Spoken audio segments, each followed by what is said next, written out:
We are now live. So good afternoon, web shadowers, and thank you all for attending our session today. We have the pleasure of hosting Dr. Pham, who will be teaching us about psychiatry. And as always, please remember that the Google form will be posted in the chat box and in the description of the video as soon as the session ends. So with that being said, Dr. Pham, you may begin whenever you're ready. Great, thank you so much. So let me go ahead and share screen and make sure I'm on presentation mode real quick.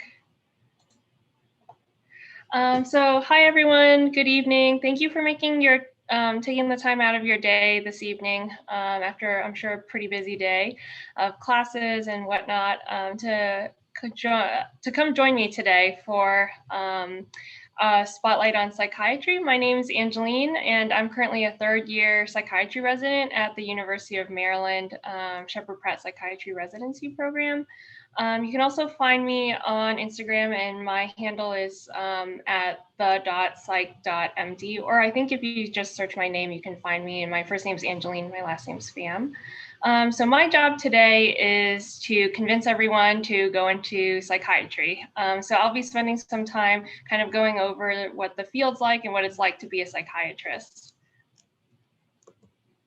So a little bit about my path to psychiatry before we get started. So when I was in high school, I was part of the National Honor Society, and as part of volunteering work and the requirements there, I volunteered at a local retirement home and the emergency department at my community hospital, both in the adult and the pediatric emergency department. And that was kind of where I first started developing my interest in medicine in general. I really liked interacting with patients, and I really liked having that role of being able to really help people when they're in their most vulnerable state and helping them feel better. And so when it came to applying for college, I was applying to colleges, but I also was doing some research and found out about these BSMD programs, which means that you're applying to college and med school at the same time. So the nice thing about it is some of them, you don't even have to take the MCAT. And so you get to bypass that whole like med school application process.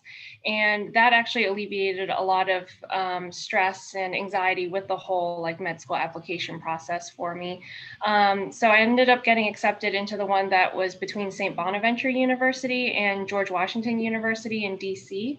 And so at St. Bonaventure University, I studied biology and got a BS in biology there. I also did some neuroscience research there as well.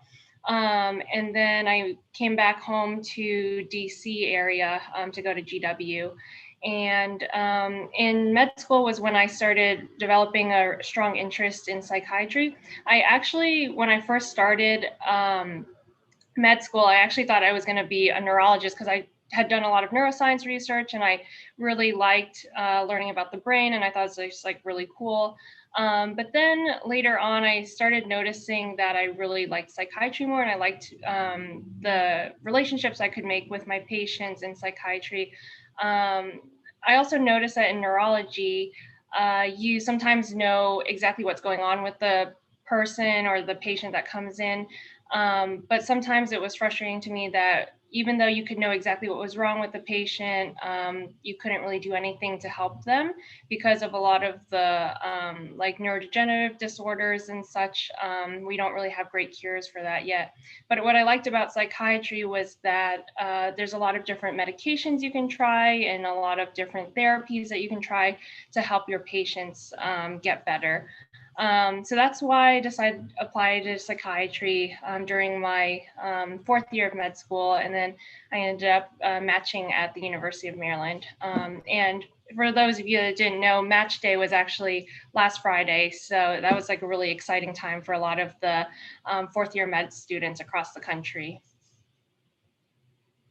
So what is psychiatry? My impression of psychiatry when I was growing up, or, just kind of based on not knowing what psychiatry was about, was that it typically was, an older Caucasian male who's like sitting behind a couch with a patient laying on the couch, not really facing them. And they're just kind of freely talking, and the psychiatrist is taking notes. Well, that is only one very small subset of psychiatry, and it's just one small form of therapy, but there's just so much more to psychiatry than just that. So this is the definition of what is psychiatry by the American Psychiatrists Association. And it's a branch of medicine that focuses on the diagnosis, treatment, and prevention of mental, emotional, and behavioral disorders. And a psychiatrist is a doctor that specializes in mental health, including substance use disorders. And they're qualified to assess both the mental and physical aspects of psychological problems.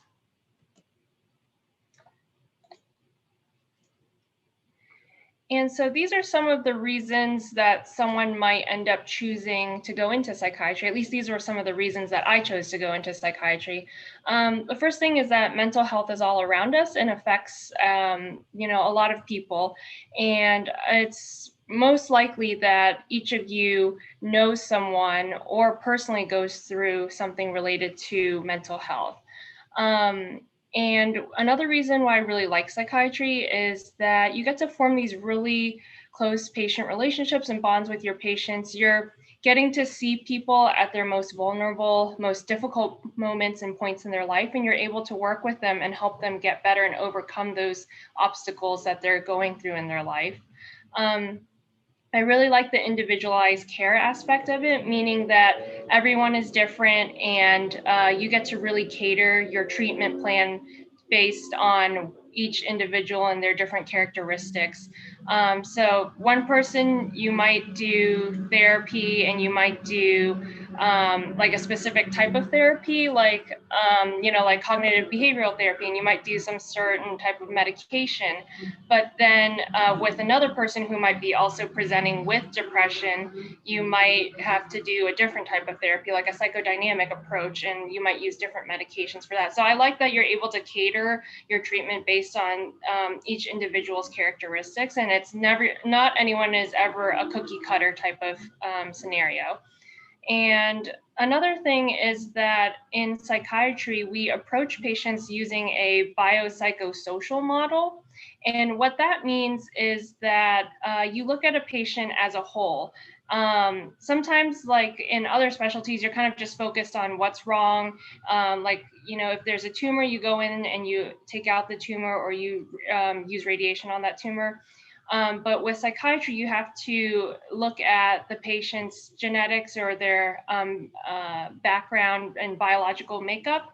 You also have to assess the patient's psychological upbringing and kind of understanding how that affects who they are today. And then you also have to look at the social aspects, including like their environmental circumstances, their job, their background, education, that sort of thing. Another thing is that there's just so much left to learn and discover in the field of psychiatry. So the brain is something that it just seems like it's so vast and it's never ending. And with psychiatry, we don't really know exactly what causes different mental disorders. We have some ideas, but there's still a lot to learn in that regards. And another thing is that psychiatry is a really flexible field, meaning that if you decide to, when you get out of residency, you want to work in like the hospital setting, but later on you decide that you want to do something else, like maybe open up your own private practice, it's like really easy for you to transition to that. And we'll kind of get into the diverse different fields of psychiatry and environments that you can work in.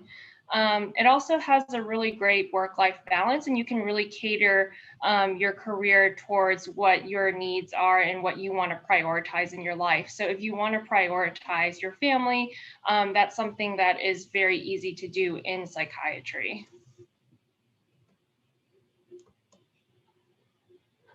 Okay.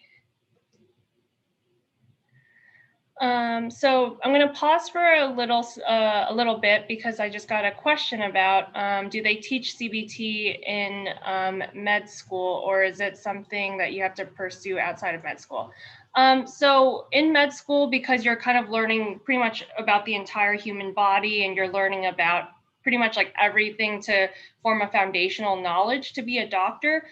You learn what CBT is, but you don't learn the skills to do cognitive behavioral therapy until you're in residency. So I'm in my 3rd year right now, and I would say that's the main year where you start learning and honing in on those psychotherapy training skills.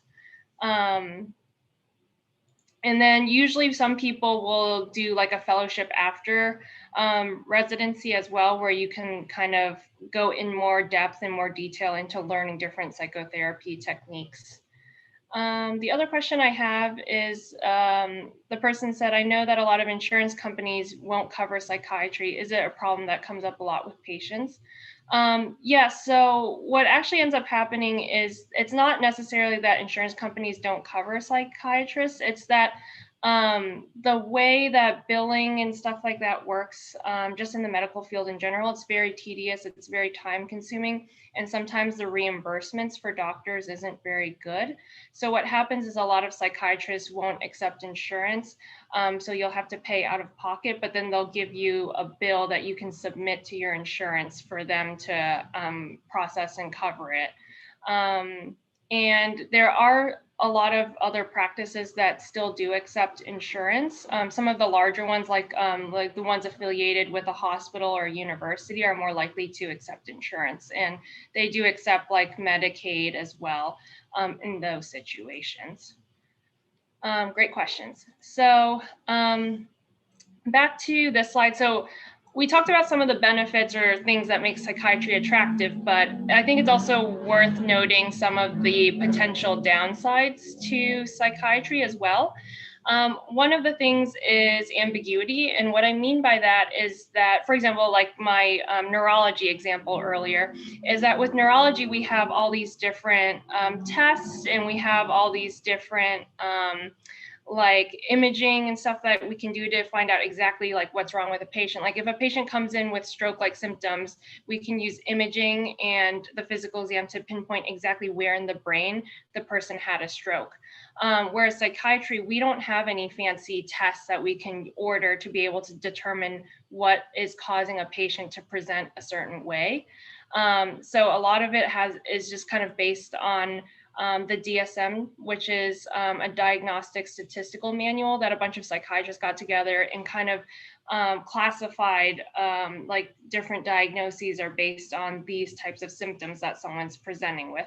But as you know, human bodies are very complex, and sometimes it's hard to really differentiate between one diagnosis versus another based on purely symptoms. The other thing is psychiatry requires a lot of patience. So it's very different from, like, for example, if you had a cold or if you had an infection, the doctor would give you an antibiotic, and within like, a few days to a week, you would start getting better already. Or in a surgeon's job, if you had a broken leg or something, and the orthopedic surgeon just goes in and fixes that and you're better.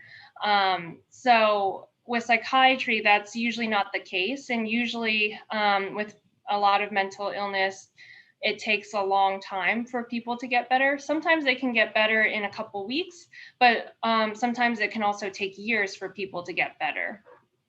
And then the third big thing is that I think this is something that's getting better as time has been going on, but it's still a big issue, and that's regarding stigma.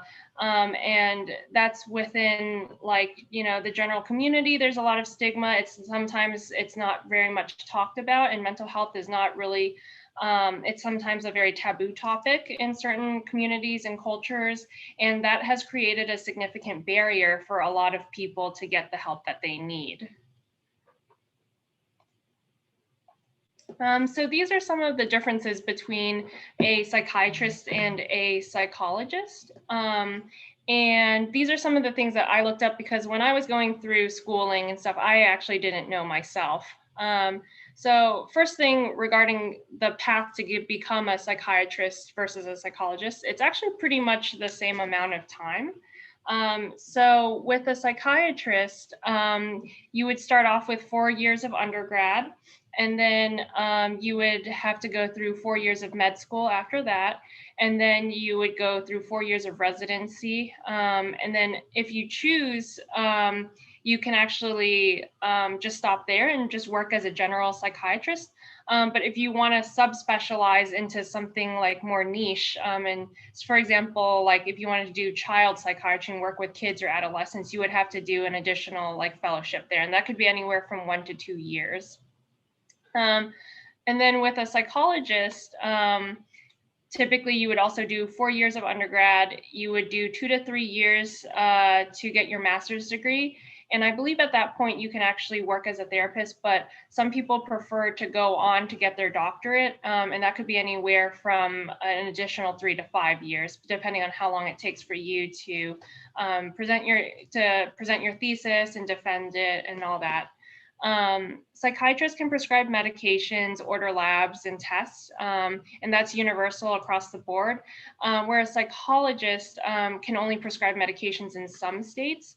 And I think it's kind of been changing with regards to the rules and regulations to allow for psychologists to prescribe medications, because there's just such a shortage of mental health providers that some states have kind of relaxed the legislation for that, so that some psychologists can prescribe medications for patients. The other thing is psychiatrists can perform procedures. So some examples would be like electroconvulsive therapy or transcranial magnetic stimulation for patients in like depression or sometimes bipolar. And then with a psychologist, they usually are doing the like psychological testing on people. For example, someone who has a traumatic brain injury might need a more extensive neuropsychiatric testing evaluation, and a psychologist could do that. I believe they also do ones for ADHD as well. And then both psychiatrists and psychologists can provide therapy, but often psychologists have a little bit more in-depth training into the different schools of therapy, whereas a psychiatrist usually in training only gets some training and education on a few different types of therapy. So for example, for me, I get mainly trained in psychodynamic therapy and cognitive behavioral therapy, with a little bit of dialectical behavioral therapy, but not as much as maybe a psychologist would. And then psychiatrists also tend to treat more complex psychiatric conditions. So that would be things like schizophrenia or very severe bipolar disorder. Okay. So what do psychiatrists do? So psychiatrists are involved in, first when a patient comes in to be evaluated for the first time, a psychiatrist will do a full medical workup to rule out any other causes for psychiatric symptoms. So for example, we would check things like electrolytes. We would check urine toxicology to see if any drugs might be causing the symptoms. We would also check like different vitamin levels like B12, folate. We'd also check like a vitamin D sometimes. We also check different infectious diseases such as syphilis or HIV can also manifest as psychiatric symptoms. And yeah, so things like different vitamins and different electrolyte abnormalities can also manifest as different psychiatric symptoms. So for example, if you have a low vitamin D or if your thyroid hormone levels are abnormal, it can cause symptoms suggestive of depression or that are similar to depression. And then once we have done a full medical workup and we're able to rule out like those potential causes for the psychiatric symptoms, then we can look at what the symptoms are. We can collect more data from maybe calling the family members or talking to the patient and just trying to figure out what the symptoms are. And that will help us come up with a diagnosis then. And then once we have a diagnosis, we can cater the treatment to treat that condition. And that could be anywhere from therapy, med management, that sort of thing.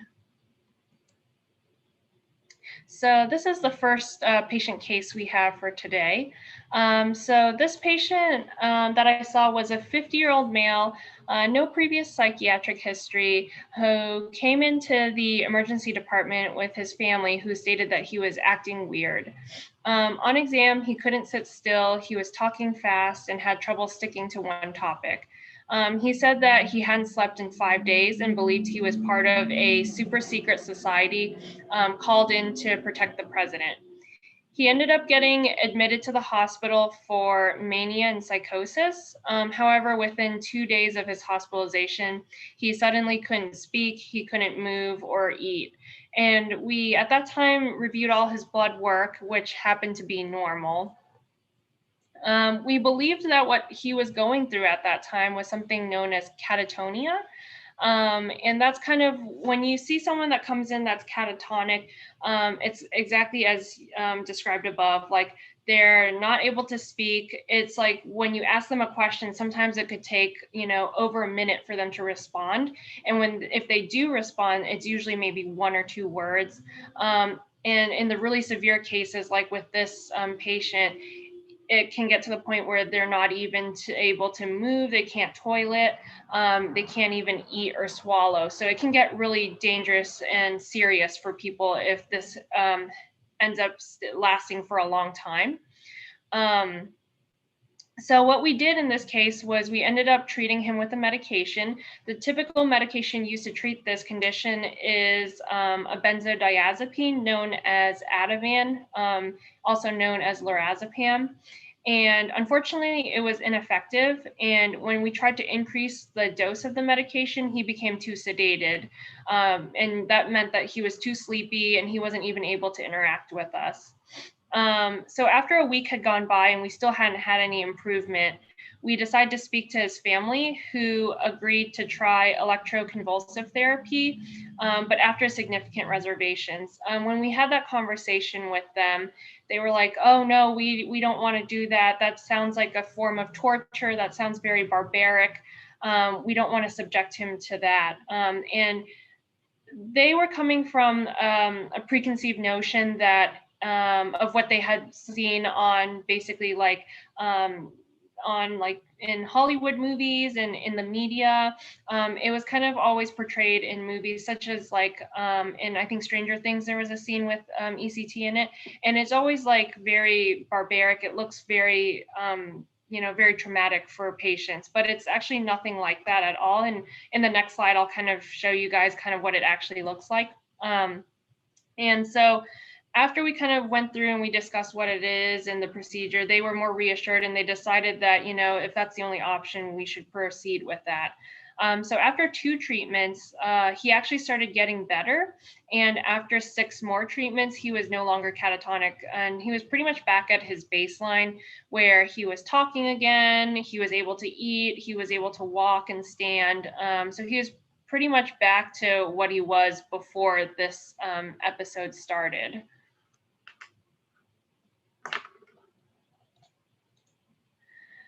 So this is what ECT actually looks like. It's done it's a medical procedure that's done in a supervised hospital setting. Commonly, it's done in what we call the PACU, which is the post-anesthesia surgical unit. And there's always an anesthesiologist close by, and they are there to help monitor the patient's vitals and help monitor, their heart rate, their blood pressure, just to make sure their breathing is all okay. And so what happens is first the anesthesiologist will come in and give the patient medication through the IV. And the medication is to help put the patient to sleep so that they're not aware of anything that's going on.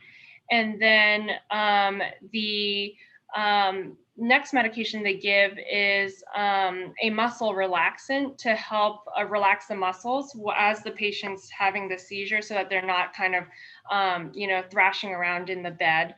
At most, what I've seen happens is the patient, when they're going through the seizure activity in the brain, they will sometimes have a toe twitch, or they might clench their hand a little bit.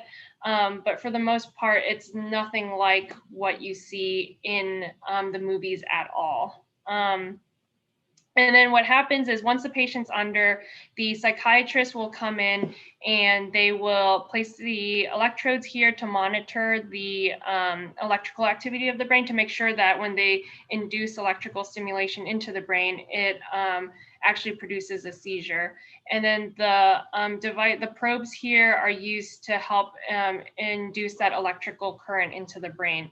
And what happens is when you're stimulating a seizure in the brain, it causes a flooding of neurotransmitters into the brain.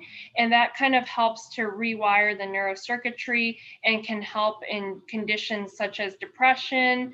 It can help in schizophrenia, it can even help in bipolar disorder patients. And I've seen it work really well on a lot of different patients, like people who have really severe depression, having a lot of suicidal thoughts or had multiple suicide attempts. I've seen it work really well with their depression. I've also seen it help with our catatonia patients really well as well. And then I've seen it work wonders on like bipolar patients too. And then the other thing that's interesting about electroconvulsive therapy is that it is actually the most safe form of treatment for depression for people who are pregnant. Because if you imagine, like, medications always have different side effects and there's a risk of it going into the bloodstream and entering into the fetus as well, and the fetus getting some exposure to the different chemicals from the antidepressants.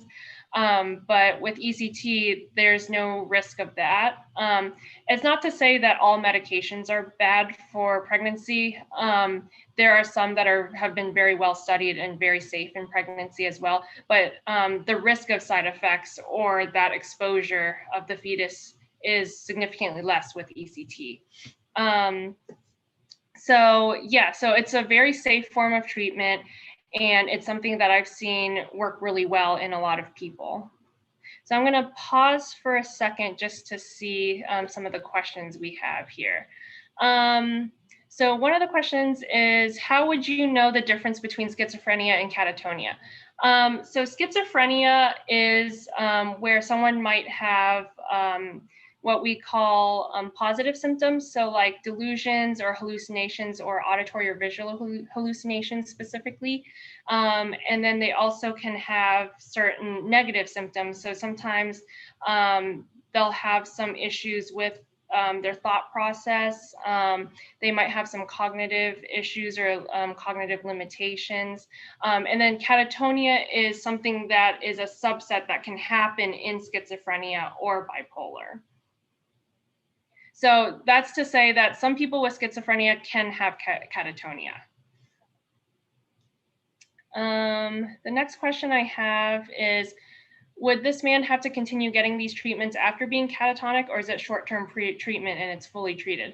So it's case by case. Some people, after a full course of treatment, which can be anywhere from 6 to 12 treatments, they can have the symptoms completely remit, and then they don't have to get any treatment anymore. Some people sometimes might need some maintenance treatments, like once a month, once every other week. It's different for everyone.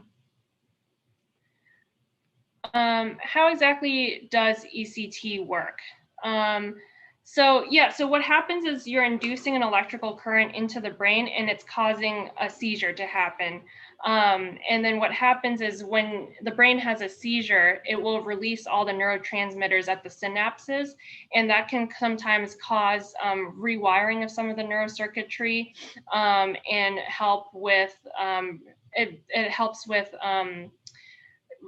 based on when the brain floods with the neurotransmitters, it can help treat different psychiatric conditions. I don't think that they know the specific exact mechanism of how exactly it helps, but that's kind of the general understanding of what's going on in the brain when you're inducing electrical currents in the brain. Can you use ECT for PTSD and trauma patients? I actually haven't heard that yet. At least I haven't done that with any of my patients before, and I don't know if it's well studied, but that's something that is good to look into. But from my understanding, I don't think that it has been shown to be effective in those cases. Okay, so the next case that I have here is a little bit similar, but a different outcome and treatment plan for this one. So this was a 45-year-old male. He also had no prior psychiatric history, and he came into the emergency department with police for bizarre behavior. And this was after being involved in a hit and run. So when I went to go see him, he was speaking really rapidly and incoherently. He was irritable and demanded to go home. And he disputed the police report and said that he had an excellent driver and that he would never get into an accident. He said he likes to drive really fast, sometimes up to 95 miles per hour, and he really didn't see anything dangerous in his behavior at all, and said that he's actually like an adrenaline junkie and that's just what he does. So in the emergency department, he started getting really restless and antsy and upset. And he said that his family was part of a very influential organization and demanded to be released, or else this family of his would come and break down the door and get him out of there. So we did some lab work on him and everything came back normal. So the blood counts, electrolytes, toxicology, urinalysis, that was all unremarkable. We spoke to his wife, who gave us a little bit additional information to the story. And she said that he actually hadn't been sleeping for 7 days, and at most he would take 10-minute naps and then he'd be up again fully energized. He'd been leaving the house in the middle of the night and driving until sunrise. And when his wife tried to take away the keys, he went around the neighborhood looking for another car that was available for him to drive. And he kept telling her that he needed to drive around because he was looking for a positive sign from God. And so based on this presentation, we were concerned that he was having a manic episode associated with his bipolar disorder. And so because he was posing a great safety risk to himself and others in this situation, he ended up getting admitted to the inpatient psychiatric unit, where we started him on a mood stabilizer and an antipsychotic medication. And after about a week, we started noticing that his thought process was getting more organized and more logical, and he was no longer irritable. He actually ended up being a very nice, very polite man, and he even apologized for his behavior when we were treating him at the beginning. And he was, most importantly, finally able to sleep through the night, which is really important in helping these patients who are undergoing a manic episode. So this is just a little graphic that I found online that I thought was really nice to kind of discuss and go over the symptoms of bipolar disorders. So a bipolar disorder is not where you're having mood fluctuations and where you're happy 1 minute and you're sad the next. It's actually and can include a more prolonged period of mania that can often be followed by a prolonged period of depression. And these episodes can sometimes last weeks to months at a time. So when a person's going through an episode of mania, what you typically see is, they're super happy. They are almost euphoric. They feel like they're on top of the world. They can be talking really fast, and their thoughts are racing, meaning that they jump from one topic to the next to the next.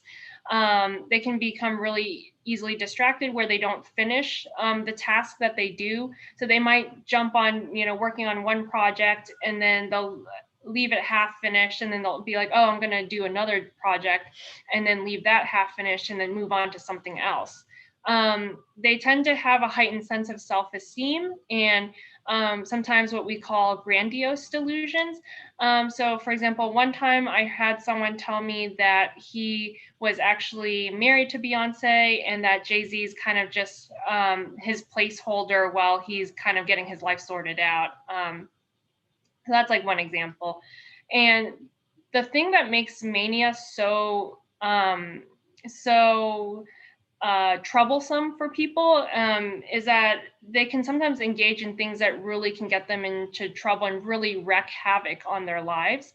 And so that can include things like gambling all of their life savings away, or playing the stock market and just like losing all their money in the stock market, going on exorbitant shopping sprees, or even things like driving really quickly, like our first patient, driving really fast, getting into car accidents, or even some people get very hypersexual and might go out and have sex with multiple partners and could potentially contract a venereal disease as well. So it's very important to catch mania at an early stage and help treat patients and get them into the right treatment to prevent them from doing these things and really causing a lot of problems in their life. In the depressive episodes of bipolar, so it pretty much looks like a major depressive disorder, in that the person will feel sad or hopeless. This could be for 2 weeks or more at a time. They can have changes in their appetite, where some people will start eating more than usual, where other people might just lose their appetite and barely eat anything at all. The concerning thing is, during these depressive episodes, oftentimes people will have suicidal thoughts and think about committing suicide or attempting suicide. And another thing is, in depression, sometimes people will also just feel really lethargic, have no energy. It'll be difficult for them to get out of bed or even take care of themselves, like brush their teeth, take a shower. Sometimes people say that they just don't find any joy in some of the hobbies they used to enjoy doing. And then additionally, you also often will see that people have trouble with focusing or concentrating when they're going through a depressive episode. And then the common treatments for bipolar disorder are mood stabilizers and antipsychotics. So antipsychotics, we typically start these first because they work faster in helping to get the patient to sleep and help them come down from their manic episode. And then when that starts coming down, it also helps to give time for the mood stabilizers to kick in. Because mood stabilizers will kind of help keep them even keeled and not go through those extreme mood, like the heightened manic episodes and the really depressive episodes. It kind of helps stabilize them, but it takes a while for it to work. So that's why we start the antipsychotics first, and then the mood stabilizers shortly after that, to give it some time for it to work. ECT is also a common thing that we also use to treat bipolar in more severe cases where we notice that medications might not be working. Like maybe the patient has been through multiple different trials of medications and we're noticing no effects, and we might enter the ECT route in that situation. And then also therapy is also a very important component of bipolar treatment, because it will help patients understand what their triggers are, what the symptoms are, and how to utilize coping skills to help them with managing their condition. So I'm going to take a quick pause and just go through some of the questions. So one of the questions was, can you talk about the potential side effects of ECT? Yeah, so that's a great question. So the potential side effects of ECT mostly come from the anesthesia that someone has to go through. So we have to do a medical workup, like a pre-op evaluation for people who are going through ECT, because with anesthesia, it can be straining on the heart and that sort of thing. And anytime someone has to go under, that can affect the cardiovascular system and the lungs. So we have to check to make sure all of that's healthy. But the main thing that is the main side effect of ECT is sometimes people have some memory loss around that time when they had the treatment. And sometimes they might feel like they're a little bit more forgetful afterwards as well. But usually that gets better over time. So that's not usually a long-lasting thing. And then the next question is there any balance between manic and depressive episodes in bipolar disorder? With every person, it's very different. So some people are what we call rapid cyclers, where they'll go through a manic episode and then they'll go slump into a depressive episode, and then they'll go back into a manic episode, and it's kind of like very rapid, and it just keeps fluctuating between those two episodes. And some people, they are able to kind of like, when they do have the manic episode, it might not be a full manic episode where they're up for, a week on end. Sometimes they might have periods where they're up for, 3 to 4 days or so. So it's kind of what we call a hypomanic episode, and they're still able to function, and they're still kind of able to, get work done, and it's not causing as much of a havoc on their life. But then oftentimes they might have more severe depressive episodes that last longer. So with everyone, it's very different. And then, does a patient with bipolar symptoms notice that they're having symptoms? It depends on some people. Some people have very good insight into their mental illness, so they sometimes can start noticing it before the full manic episode starts. So some people notice, like, maybe their early symptoms of something starting to brew is maybe they become more irritable. So it's case by case. And then some people, they're not really aware of it at all. And the thing about like the manic episodes is some people like being in the mania phase because you're like super happy. Sometimes you feel like you're more creative. You feel like you can accomplish more things. So sometimes people know they're going into that phase, but they like it, so they don't really want to get it treated. And then it starts spiraling out of control if they don't get it treated in time. So these are some of the bipolar disorder myths that I want to go through that are very common misconceptions that some people might have. So to reiterate, bipolar disorder is not the same as a mood swing. So sometimes you hear in colloquial language, people will be like, oh, you're so bipolar, to say like, oh, you're like happy one minute and you're sad the next. But that's not what bipolar disorder is at all. And as you can tell based on the previous couple slides, that it's definitely more severe than mood swings and can last a lot longer. Also, bipolar is not rare. It affects about 2.8% of the US population, so that's roughly 7.8 million people experience bipolar disorder every year. Another misconception is that people can control their behavior when they have bipolar, and that's not the case at all. And it is something that requires proper treatment, and symptoms are likely not to improve without treatment. And another thing that I think gets perpetuated a lot in the media, especially when there's violence and stuff like that happening, and I feel like sometimes the media quickly jumps to mental disorders as the cause for someone to do something or commit a crime. But most of the time, people with mental illness are more likely to be victims of a crime than to actually be perpetrators of the crime. And people with bipolar are no more violent or dangerous than the general population. The only caveat to that would be that if substance use is involved, so if the person's also using drugs like, synthetic marijuana or like alcohol or like cocaine or like opiates or something like that, that does increase the risk for violence only in that subset of the population.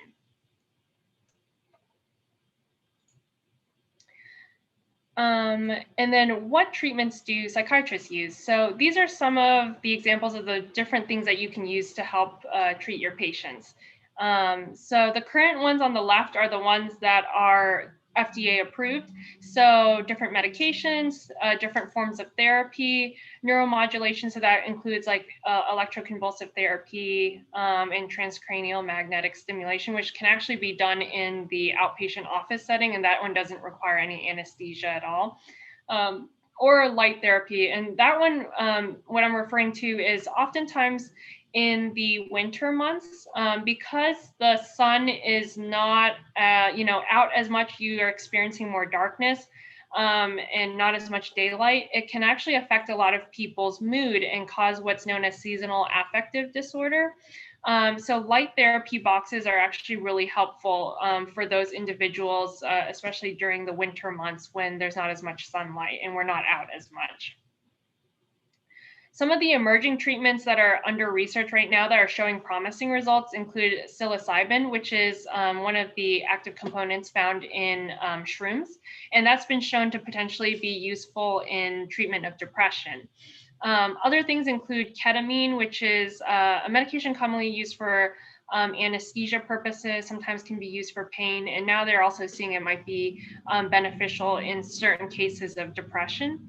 And then the last thing is personalized medicine. So that means that, you know, with a lot of different fields in medicine these days, people are looking into how to cater treatment based on people's genetic makeup. So right now they do have some tests out there that you can get that will take a look at your DNA and kind of give you a general idea of what medications might work better for you based on your DNA. It's kind of like not super accurate right now, and it probably needs to be worked on a little bit more. But that's something is something that potentially in the future, once we fine tune it more, it can help us with being able to really cater different medications to our patients rather than sometimes having to blindly go through a trial and error phase, which we sometimes have to do with our patients right now. So this is just a slide to go through, give you a general sense of the diverse different, you know, fields and places that psychiatrists can work in. And you can really choose it based on what your interests are and what you like and what you dislike. So a lot of psychiatrists like to work in the private practice or build their own clinic, or maybe like form a group with other providers to do mainly like outpatient, like medication management or therapy. Some psychiatrists don't like to have to deal with the business side of medicine, so they might work in different settings, other settings, such as like the psychiatric hospitals or just like general hospitals, or in the emergency room setting. In the emergency room setting, doctors typically are assessing people who come in and are maybe like actively suicidal or might have been acting abnormally, and the police bring them in. And then psychiatrists are responsible for basically evaluating and triaging the patient and deciding if they're safe to be discharged or if they might need a higher level of care. Sometimes if you're interested in working in, you know, an academic center, then, and you like, you know, doing teaching and stuff like that, then university medical centers are a great place for psychiatrists to work. If you want to serve the underserved population, community mental health centers are great. You could even be a consultant for pharmaceutical companies who are coming out with new drugs for mental illness and mental disorders. If you're interested in kind of the intersection between psychiatry and the law, like maybe you want to be an expert witness or something, you can become a forensic psychiatrist and do like mental health court evaluations. You can also even work in the prison setting. If you like working for the government or the VA, those are options as well. There's also options to work if you like working with a more elderly population, or working with neurocognitive disorders, or working with people who have dementia, Parkinson's, then you can also consider working in the nursing home. And then if you like working with more end-of-life care, having those conversations, or working with palliative care patients, then hospice is also another option. And then especially with COVID this past year, telepsychiatry has become a huge thing because a lot of doctors' offices had to close. So a lot of psychiatrists actually transitioned into telepsychiatry. And that's been something that I've also been doing this past year as well, since my third year is mostly outpatient. And I've actually been really liking that environment and being able to work from home and being able to do therapy with patients. And kind of seeing what their home environment is like too, which is something that's unique to telepsychiatry that you wouldn't necessarily get if you were seeing the patient in the office. So I'm going to pause real quick just to go through some of the questions that are popping up. So can you develop bipolar or stop having it at some point, or is it there your whole life? So it's interesting because typically bipolar usually presents somewhere between your late teens to like your early 30s, I would say, is the general range. Typically more so in your like 20s range. But I've had some people who were fine until they were in their 40s or 50s, and they started developing bipolar at a much later age. And it commonly had to do with people who, I had one person who was very high functioning, but I guess because he was a pilot and he was flying back and forth between multiple different time zones, I think, and then eventually there was some stress going on at work. I think that might have kind of caused the bipolar to come out a little bit more later in life. And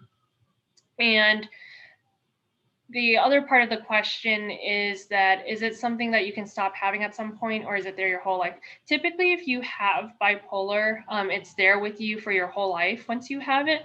But with the proper medication, proper treatment, you can manage those symptoms and live, a fully normal functioning life like anyone else, like with the right treatment. So just because you have bipolar doesn't mean that it's going to dictate your life.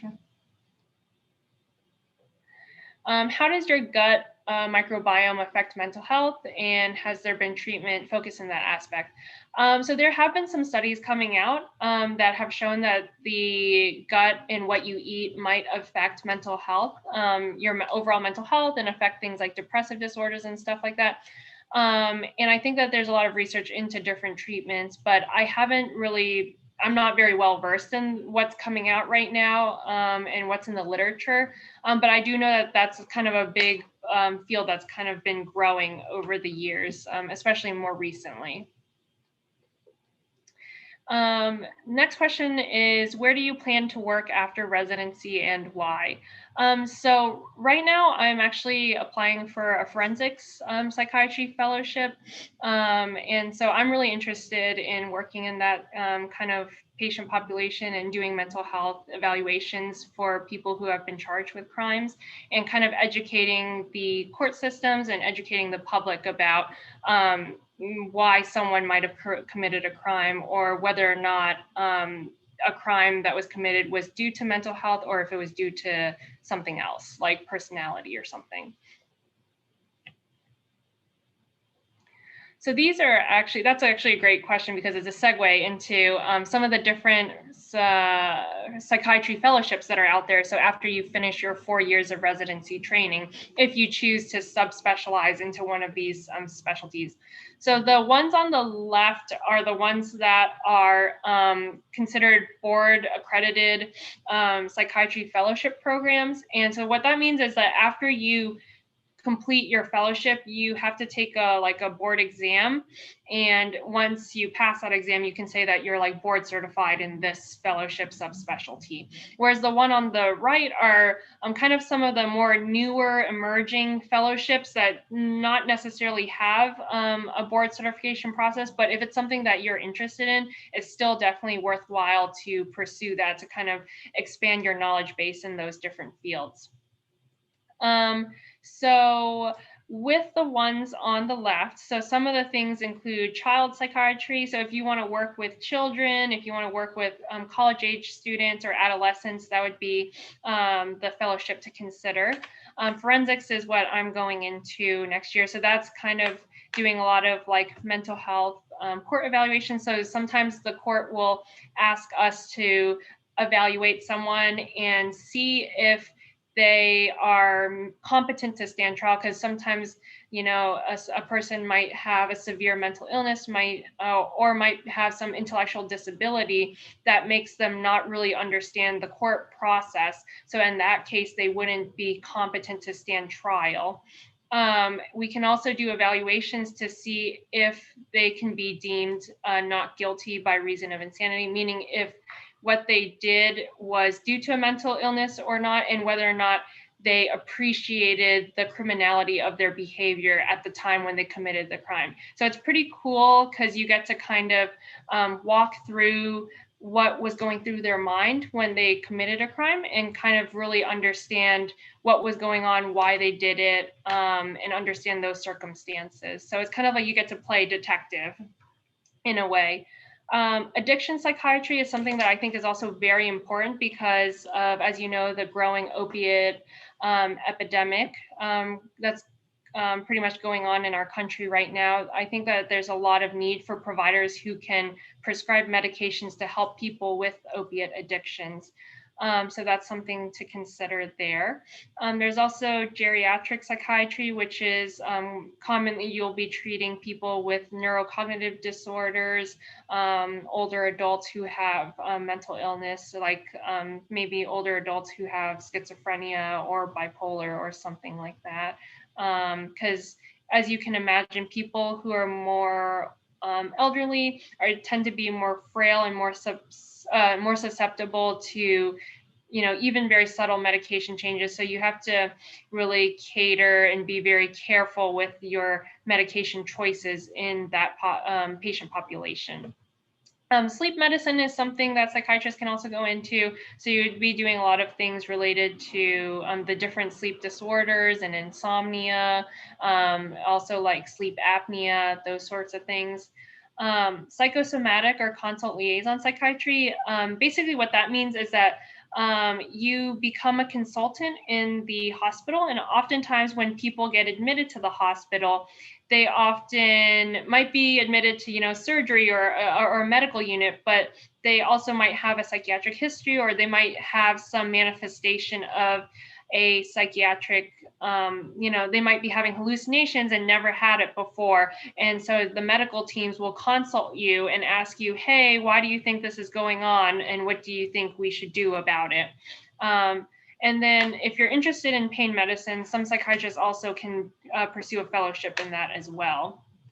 The ones on the right, so women's mental health mainly is related to like postpartum depression or peripartum depression, a lot of like issues related to mental health around pregnancy and just like women in general. And then if you're interested in treating people with eating disorders like anorexia or bulimia, they also have some fellowships for that. If you're a big person that's into a lot of neuroscience research and like neuroimaging and all that sort of stuff, or like even like psilocybin research, then there are different fellowships for that to consider as well. And then another thing is that I think with regards to public policy and like that sort of thing, I think that there's definitely a lot of room for psychiatrists to be in a role where they can advocate for mental health laws and to speak and educate a lot of lawmakers to create laws that can help people with mental illness. So that's a great fellowship to go into if you're really interested into that. And then another one is student mental health, which is also very important. And I think Stanford is one of the ones that I'm aware of that has a student mental health fellowship. So I think that's pretty much all I have for you guys today. I really hope that I was able to convince some of you to go into psychiatry, and I'm more than happy to answer any questions you might have.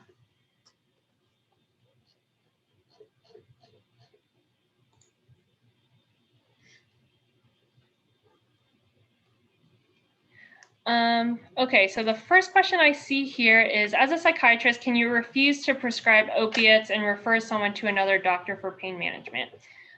Yeah, so with me being a general psychiatrist, I actually don't feel comfortable prescribing opiates for people. And in that case, I would often refer them to a pain management doctor or their primary care. So I do treat some people in the outpatient setting that do have chronic pain. And I think that because I'm not very well trained in that, I don't feel comfortable prescribing opiates. So I usually just tell them to seek, I'll refer them to their primary care or their pain management clinic doctors. Are there career options where psychiatry and endocrinology overlap? That's actually a great question.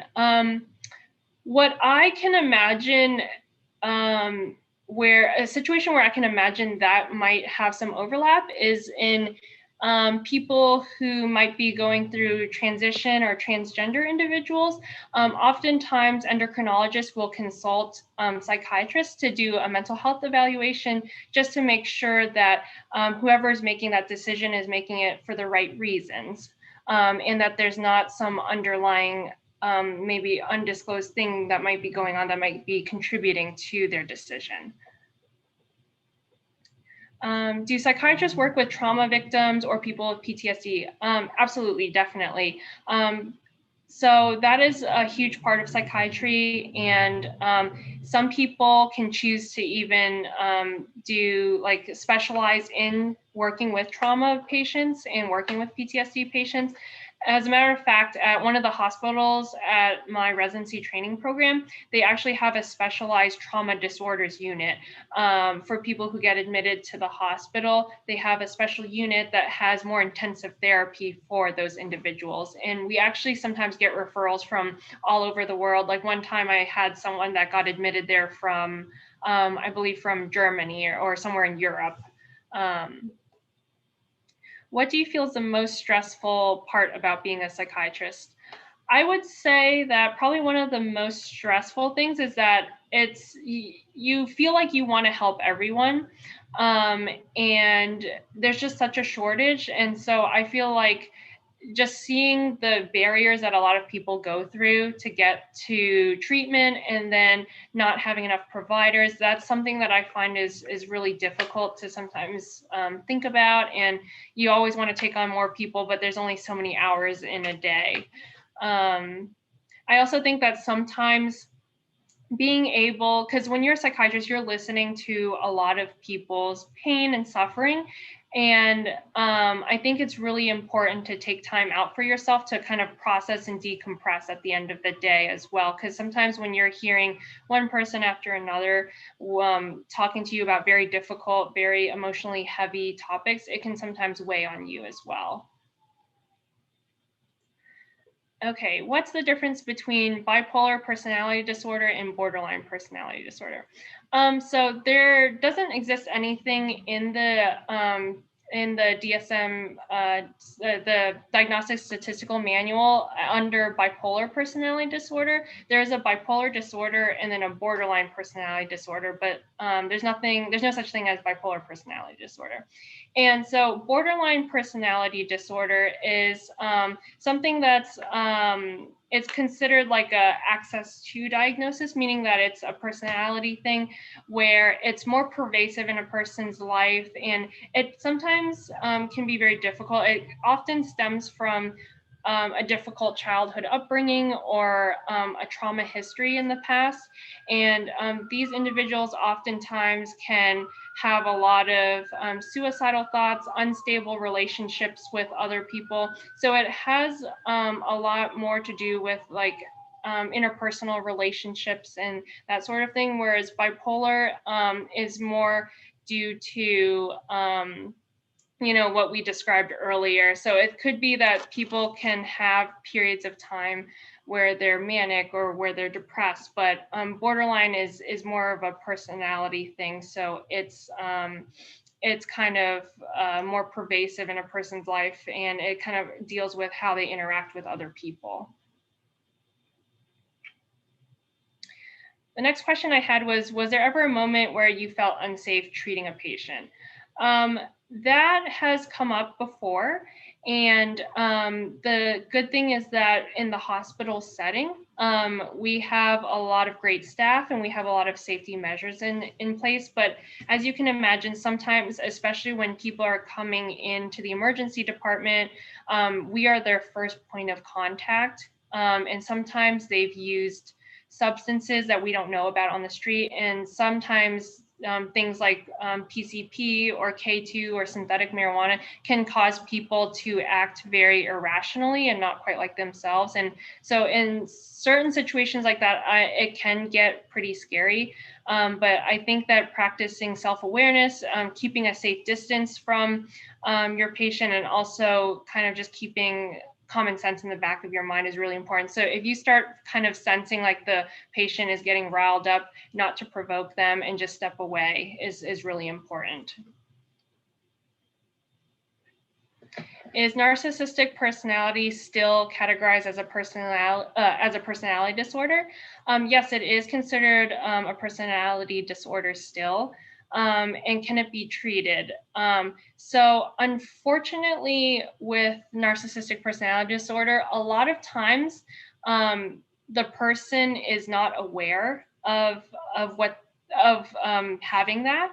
And you can imagine a lot of times, like, it has helped people get to the positions that they're in, like higher positions of power or CEOs. You can imagine that those personality traits help them get to that point.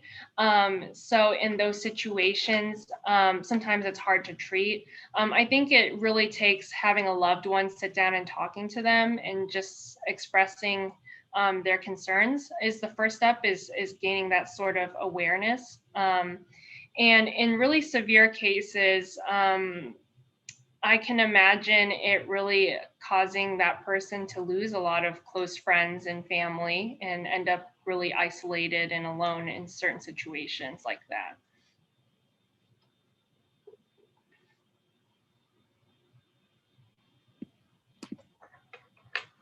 Thank you so much, Dr. Pham, for such a wonderful presentation. You have so much passion for psychiatry, and it really shows. And everyone said that this was such an interesting presentation. So thank you so much.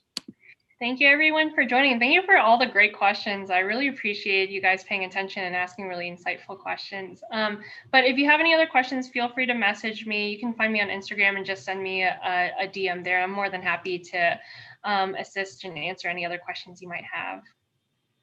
Additionally, thank you all so much for attending. I have just posted the link to the Google form in the chat, and it'll soon be in the description of the video. So please fill it out within the next 30 minutes. Again, thank you so much, Dr. Pham. It was an honor.